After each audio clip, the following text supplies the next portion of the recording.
Today in Tampa, a man charged in a road rage shooting that injured a little girl is expected to appear in court. Police say 34-year-old James Jackson fired multiple shots at another car last week, but Jackson's lawyers are now fighting to get a judge to grant him bond.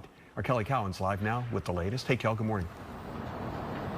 Good morning to you, and it's going to be an uphill battle for his public defender to get a judge to grant him bond, considering what he's up against as far as the prosecutor's argument, which is that the violent and reckless nature of what put him behind bars should keep him there, and given his extensive criminal history, well, they will argue that he should not be allowed out on bond. Now, James Jackson is accused of firing 6 times at a family inside another car that had stopped at a stoplight during an apparent road rage incident that took place last week.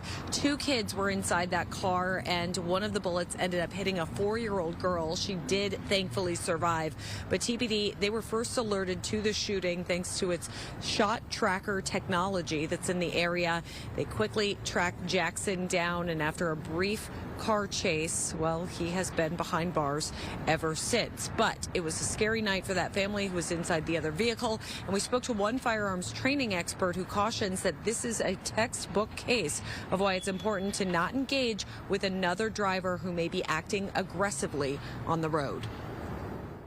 The simple truth is that you never know who you're dealing with. And you might think all you're doing is not allowing somebody to merge in front of you or brake checking them, but that person might be willing to kill you over something that minor.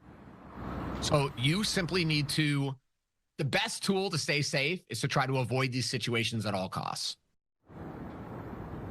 And indeed, Jackson, a twice convicted felon, should have never had a gun in the first place. Prosecutors say that prior to this shooting, he served time, extensive time, in fact, in the Florida state prison system. In 2006, he was given 10 years for attempted murder and robbery with a deadly weapon. And then in 2018, he was convicted of aggravated battery and spent 2 more years behind bars. He is now facing a slew of charges related to last week's shooting, including attempted murder. Okay, Kelly, thank you.